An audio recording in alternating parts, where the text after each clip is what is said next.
Hey there, Ironheads! Welcome back to Ironhead Forge, where we dive into the rusty relics of history that could probably slice through your grandma's fruitcake if they weren't too busy looking pretty. If you're new here, smash that subscribe button like it's a goblin's head. Let's get into today's shiny beast. Oh, and if you're returning, you beautiful bunch of metal maniacs, thanks for not ditching me for some TikTok trend about dancing with daggers.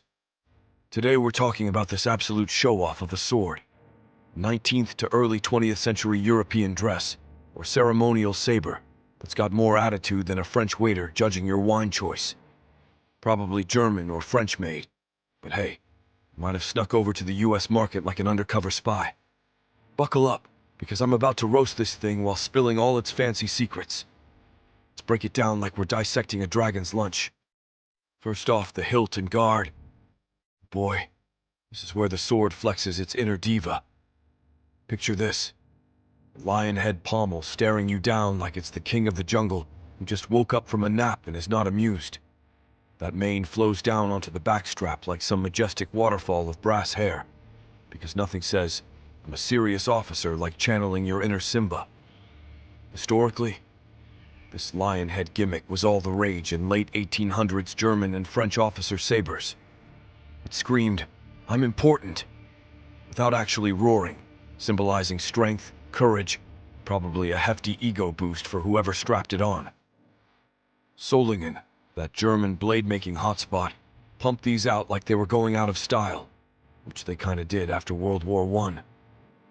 Now, the knuckle bow and guard, it's this ornate brass setup that's basically a floral explosion with military bling thrown in. Cast motifs everywhere. Flowers, scrolls, the works. Like the designer couldn't decide between a garden party and a battlefield. The real kicker? A tiny shield on the guard with crossed cannons. Boom! That's your artillery officer badge right there. Back in the day, this symbolized the big guns, the boom booms, the guys who lobbed explosions from afar while sipping tea. Not infantry crossed swords, the stabby folks, or liars for the band geeks. Nope, this bad boy was for the artillery branch, blasting enemies into next week. Imperial German army vibes all over, private purchase style, because officers had to buy their own toys. Fancy, right? But let's be real, it's less charge into battle, more pose at the officer's ball while avoiding spilled champagne. Moving on to the grip. The part you'd actually hold if you weren't too busy admiring it. It's this black composite deal. Could be horn, bakelite, or celluloid, depending on how old and snooty it feels that day, wrapped in twisted brass wire like a fancy gift from a steampunk Santa. History lesson. This wire wrap wasn't just for looks. It gave you a non-slip hold so you didn't drop your status symbol mid-parade. But honestly, in a real fight, you'd probably just use it to point at the enemy and yell "sick 'em," because this sword's more parade float than killing machine. And the backstrap, engraved with floral scrollwork that's so detailed, looks like someone let a bored elf loose with an etching tool. Typical of Solingen's late 19th century flair. Think 1898 onward, when these guys were exporting to half of Europe and even America. Like, "Hey Yanks, want some Euro swag?" It ties the whole hilt together, flowing from that lion mane down to the ferrule, screaming heritage and rank. Officers wore this to flex their branch of service, because nothing says, "I'm in artillery," like subtle cannon hints on your hip candy. Now, the blade, straight as a ruler, single-edged, with a fuller groove running down it like a vein of laziness. No curves here, folks. This ain't your cavalry saber for slashing from horseback while yelling "Yeehaw!" or whatever Germans yelled back then. It's a dress sword, plain and possibly polished down from any original etchings. Maybe it had military motifs or some officer's name like "to Fritz" for not blowing himself up. But nope, yours is keeping it minimalist, like it's too cool for inscriptions. Length? Around 31 to 33 inches. Perfect for looking imposing without actually imposing on anyone. And get this. There's a red felt washer still chilling against the guard. That's like finding original tags on vintage jeans. Rare and kind of pointless. But collectors lose their minds over it. Scabbard time. Steel tube with a single suspension ring, because who needs two when you're not actually galloping into war?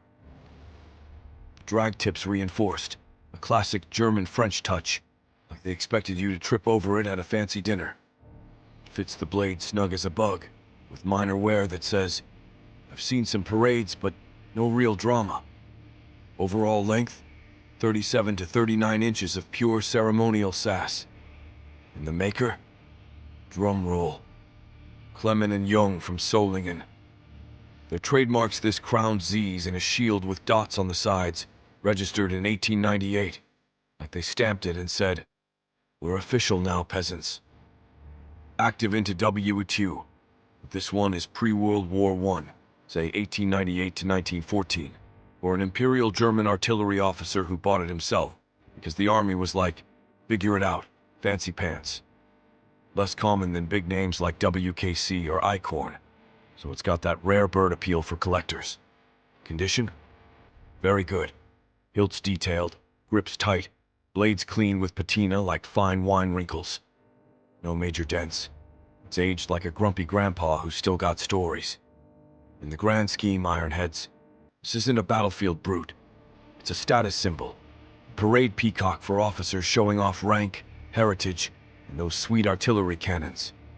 Worn on formal gigs in the lead-up to World War I, make you look like a boss without the mess of actual bossing enemies around. If you're into Imperial German militaria, snag one like this. It's a gem. Alright, that's the roast on this lion-headed legend. What do you think? Fancy enough for your wall, or should we melt it down for spoons? Drop your thoughts in the comments, like and subscribe for more forged fun. I'll catch you next time on Ironhead Forge. Stay sharp, Ironheads.